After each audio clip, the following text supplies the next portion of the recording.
Rockstar developer Omar Fernandez has worked on Grand Theft Auto 5's cutscene lighting, and he also has some insights about GTA 6 and how it differs from GTA 5. And in this interview with Kiwi Talks, Omar starts off explaining his workflow for creating these cutscenes and lighting them, and also how many people work on this, and you're gonna be mind blown when you hear this. Check this out. So were you doing one cutscene a week? Is that how it would work? No, man. No? I wish. I wish. I think by the end of it, we just try to do as much as we can per day. But we develop a technique in the meantime. So we were just like, okay, this is what we need. There was a lot of memory issues with the PlayStation, so we need to cut down a lot of things. It's not like, let's do the most beautiful cutscene full of lights. It was more like, you can use 2 lights. Do the best you can. It's just like playing around and try to match the best quality you can get with those limitations. But yeah, it was fun. It was fun, but really a lot of work, because back then we were 2 guys working on cutscenes. 2 guys just working on the lighting for the cutscene? Yes, just like 2 guys for the entire project? For the cutscenes, yes. What? And by the end, small. It was small. By the end, we grew up a little bit. We added 2 more guys, but then they left, and just us 2, we finished that. Yeah. Because there must have been thousands and thousands. I mean, I'm just trying to think of all. Yes. Yeah, I'm just thinking of all the different cuts, because you got all the main campaign, and then all the side quest stuff as well. And you also got the things that pass on TV that people don't notice that much. It was a lot of work on those 2.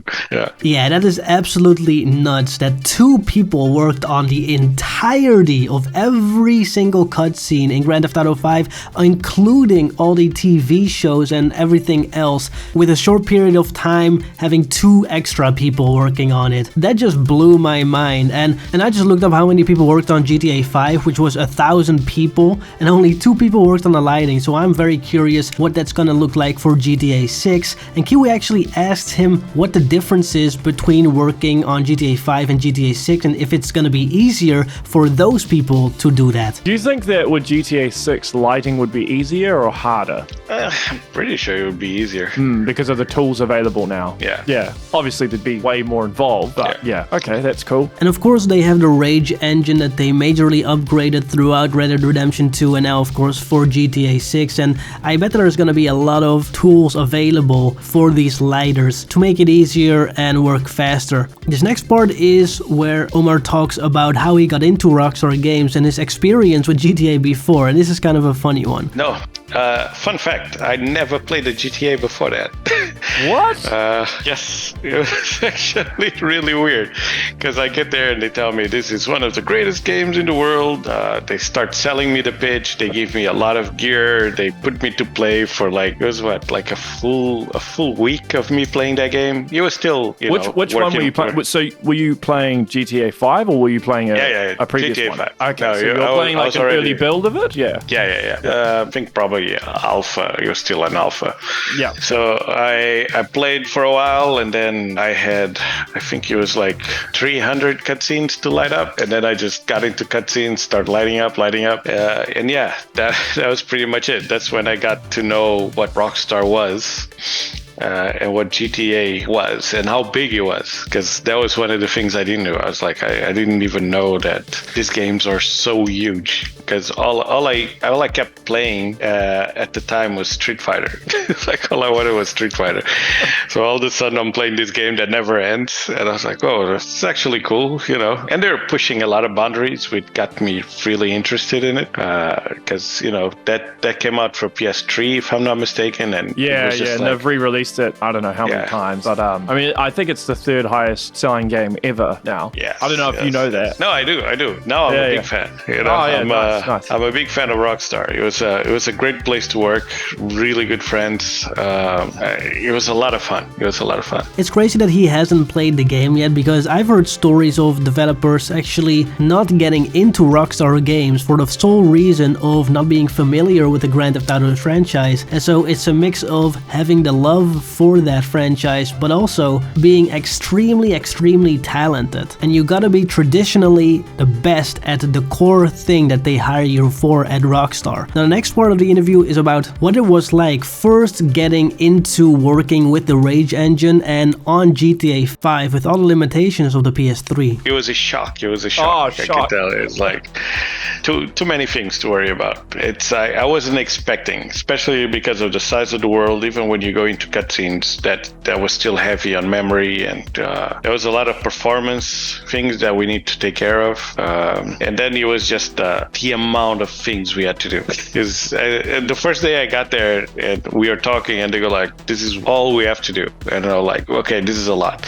And as the project progressed, they keep adding more and more and more. Sounds there was a overwhelming. couple of times. Yes, exactly. That was the word I was going to say. It was a couple of times where it's just like, oh man, but in the end, it went well. We actually finished on time, so that was pretty cool. The performance thing was stressing me out. And movies, I don't have that problem. It always depends on the computer you have, the amount of memory you have. And as you could see, there was a lot of memory leaking in GTA 5, and with GTA 6 they just pushed this to the limit because now they have the PS5. This is 2 generations further, and if you compare the PS5 to the PS3, you can see, for example, that the PS3 had only 512 megabytes of RAM. You know how much the PS5 has? 16, so that's 32 times more RAM, and in terms of GPU power, it has over 50 times more power. That's why GTA 6 looks absolutely bananas. And in terms of CPU, there's also a lot more cores in there. I think right about 16 times more cores than the PS3. So that's already gonna be an insane leap, man. Now, of course, unfortunately, every single developer that works at Rockstar and does an interview is getting asked about crunch culture, and this dude has actually worked a lot of crunch hours, but there's a very interesting piece of information in there. Listen to this. Did you have to do crunch? Were you working long hours? We did do crunch. I did crunch for a couple of months, I guess. What was the amount? Nothing really bad from my point of view. I was working sometimes 9 hours, 10 hours a day. Yeah. I used to come on weekends, do around 6 hours. It's not that bad, and everything was paid for. So anyway, it's not like, oh, it was really bad. No, you get paid for it, so it's fine. Now, one thing that I always thought about crunch, and maybe I'm stupid and everybody already knew this, but I thought that if you do overtime, you will not get paid for it, and people do it out of the love of the industry anyways, but they just get paid for the overtime. So of course a lot of people do crunch and they are afraid that they might get fired if they don't do it, but at the same time they get paid for all the extra hours that they do, so they get a much more large paycheck at the end of the month. But of course you won't be able to see your family as much and be at home as much, so yeah, of course that's gonna be a big difference and choice you need to make. And in this next part of the interview, Omar actually shares a couple of shots that he did in Grand Theft Auto 5 and explains what the workflow is and what the thought process is for actually creating these scenes and lighting them. Check it out. So this is GTA 5, a couple of your scenes here. So this was in-engine shots that I took when the game was launched. And this is one of the things I was talking about. Like, we already have the environment light. In this case, I could use only one light for Michael. So I got one light to the front just to kind of give me that profile of his face. This was the kind of challenges this project has, because it's like, okay, we're already going above the frames per second, so we need to make sure we tone it down. So I can only use one light. Sometimes I could use 2 lights. I think the second shot was 2 lights actually. I got one fill light from screen left, and then I got the key light from screen right. All right, I see. Yeah. And so the frame rate can drop dramatically if you have too much lighting. Is that what you're saying? Yeah. Yeah. Back in PS3. Yeah, back in PS3. Obviously, it wouldn't be the case now. Yeah.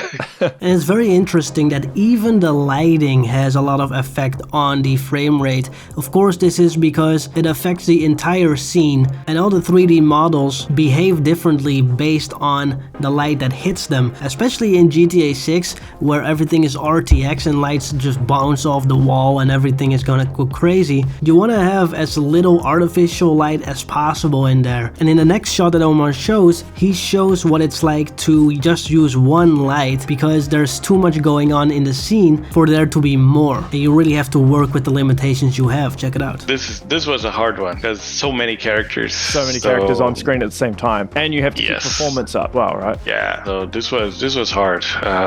I managed to play it with, I think it was there's two lights. There's one from the computer screen lighting the guy in front, and then there's a top light that's kind of in the middle of all of them.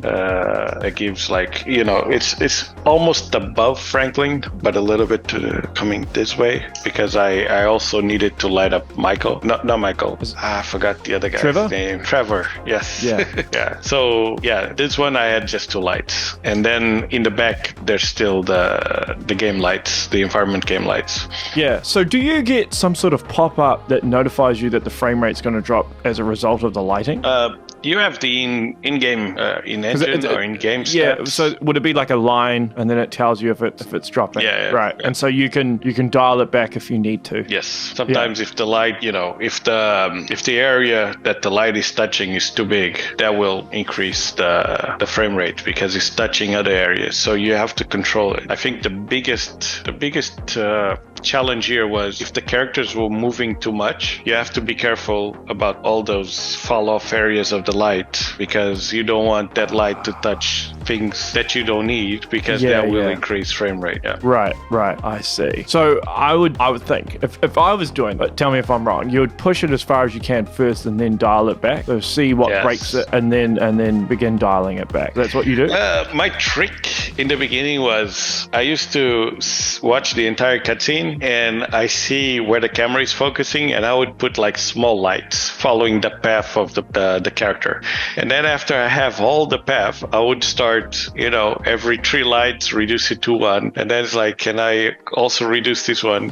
You know what I mean? It's just, you start going, because one big light will touch things that you don't want it to touch, like the walls. And I didn't need it to touch those. So I was like, okay, let's put small lights, all controlled, see where he goes through. Make sure he's not in shadow, because one of the things you would pass, it would happen sometimes is you just go through a light, he has light, then he goes to a shadow, then he goes into another light, because I had like 2 spotlights just to check the path he was taking. After I had that, then I would start reducing and try to reduce as much as I could. Right. And what about stuff out of frame? Because even though there's the camera there, it'd still be lighting, I suppose, that's out of frame? No, I don't think that counts. I think it was only what he sees, yeah. Okay, all right. Now the next part is all about facial expressions and lighting that, making sure that the face is lit the best and it looks the best on screen, because obviously when you are looking at characters, the face needs to look the very best possible. So Omar is explaining how he does this and what his workflow kind of is. Check it out. So I suppose lighting the face is probably the most important aspect when it comes to this stuff, right? That's what I try to do, because the faces had so much expression. That's all I wanted to do is, especially when it comes to Trevor, is like all I wanted to do is light up his face because he was always doing some random stuff. Yeah. Anyway, it was always a surprise to get another cutscene and just play and go like, what's going on, I would always put it like, okay, let's try to light the face. Make sure the camera is not looking at the entire character, right? So if the camera is just checking half of the body of the character, I would reduce the light to just hit on half of it, so he doesn't need to light up his pants or stuff like that. But and I suppose you get the cutscenes out of order as well, so you wouldn't even know what the heck is going on, I'm guessing. Yeah, you don't know. Yeah. You're just lighting the scene, but you have no idea about the context. No. Really cool. Now the next clip is all about lighting for both day and night, which is something I didn't even think of up until this point, because whenever you start a mission, most of the time Rockstar doesn't really give you a specific time that you need to be in the mission. Sometimes it does, and it gives you this time-lapse kind of idea in the story mode Auto GTA 5, but sometimes you're completely free in when you approach a certain mission, and when there's cutscenes, at that point, it needs to be lit from night and dark. So here's the clip about that.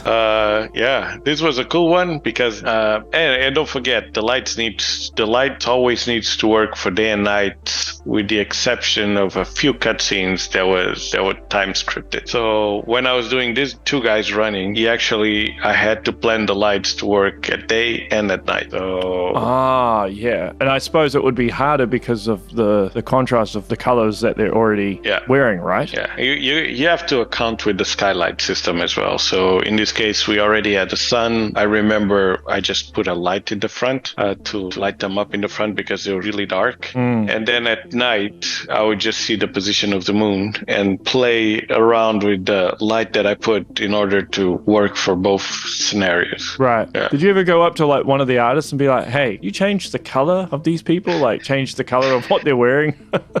No.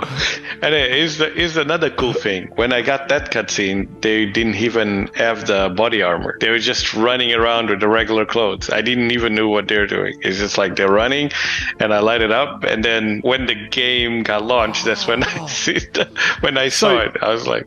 So you did the lighting first and then they went back and they changed what they were wearing? I think everybody was working at the same time. So that's it. Like while we were doing some things, people were doing another things. It was a lot of work. So yeah. And in this next clip, there's another example of lighting the face with a natural light such as the moon, but also making sure other big areas are not lit because it will turn down the actual FPS. Check it out. It's another one, just the moon catching it. So you're using the moon lighting to light up his face? Yeah, and I added another light just not to be dark. But this is a cool case of, you see how well his face is lit, but the ground is not. Just because if the light reaches the ground, you would increase the frames per second. So I was just like, okay, let's just hit the body and try not to hit anything else. Right, I see. Yeah. Smart. Now the next clip is lighting Trevor's house from the inside, or actually Floyd's house. And this is very interesting as well because it shows that the environment artists and interior artists also put lights into the scene, and so then you have to put additional lights in there just for the cutscenes themselves. So here Omar explains what to do when a scene is already decently lit. Check it out. And our boy Trevor again. Yes. Yeah.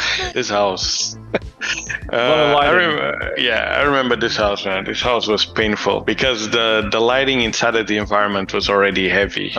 We didn't have a lot to play with, so here I was just pretty much forcing the key light. I was just put lights just to give it like a big boost on where the key light hits. You can see by his face, there's a big key light coming from the lights in the back, but if you look at the knives, the light doesn't touch there. And in this same shot, Omar actually explains what it is to work with a lead designer of the game as the cutscene lighting artist. Very interesting part. Check it out. He should touch as well, but he doesn't. So it's just like focusing on the character. So would your lead give you direction or largely leave it up to you? Yeah, he would give me directions in the beginning, especially in the beginning. He showed me a lot of stuff, a lot of tricks that he used to do. He taught me a lot of things in the beginning, but I think halfway to the end, he was just like, we have too many cutscenes, you already know what to do, so I do my stuff, you do your stuff, we review it in the end, see if it looks good, pass it along.